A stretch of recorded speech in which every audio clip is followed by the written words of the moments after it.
Problema hidup, pergumulan hidup tidak bisa kita hindari. Menolaknya pun gak bisa.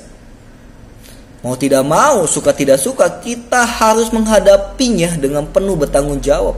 Tetapi terkadang kita lebih memilih untuk menghindar, bahkan menolak masalah itu datang dalam hidup kita.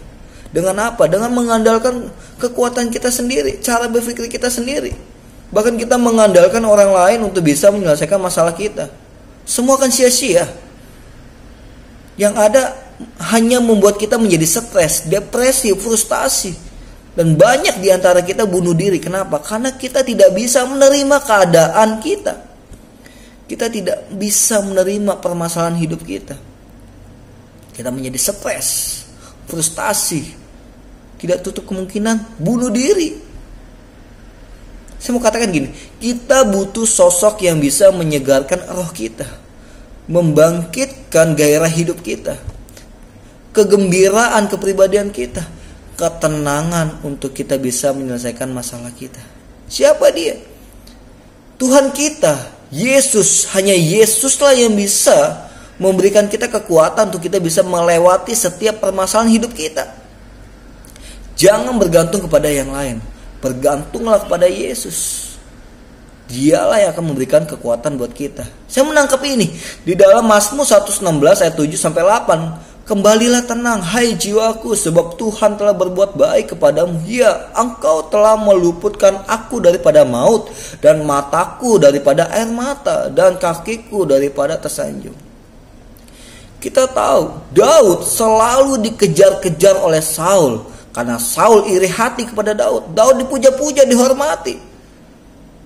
Katanya Daud telah membunuh puluhan ribu tentara orang Filistin, sedangkan Saul hanya membunuh beribu-ribu. Disitulah membuat hati Saul menjadi iri hati kepada Daud. Dia ingin sekali membunuh Daud. Daud selalu dihantui kematian. Tapi Daud tidak stres. Dia tidak frustasi, depresi. Dia percaya, iman dia kuat banget. Dia percaya ketika Tuhan yang telah mengurapi, memilih Daud menjadi raja, Tuhan juga yang akan melindungi, menyertai. Tuhan akan menjadi pembela dalam hidupnya. Itulah Daud. Terkadang kita harus belajar dari Daud untuk kita bisa memperkatakan iman ini. Hai, tenanglah jiwaku.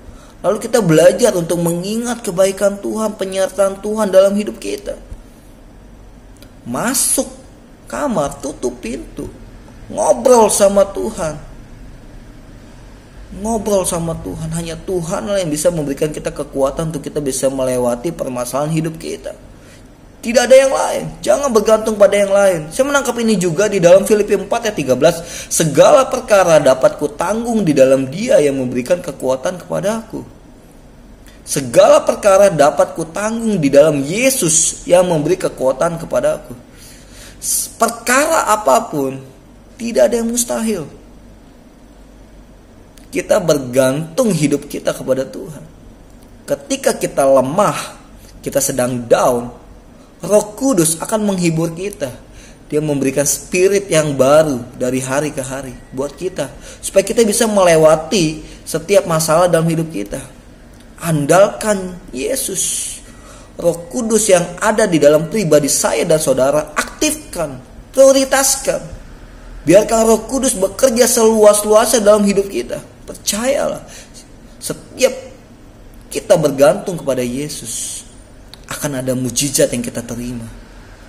Ya, saya mau katakan kepada kita semua, jangan takut mengandalkan Tuhan. Percaya dengan imanmu bahwa Dia akan memberikan kekuatan buat kamu. Berkatnya, mujizatnya akan nyata buat saya dan saudara. Tuhan Yesus memberkati kita semua. See you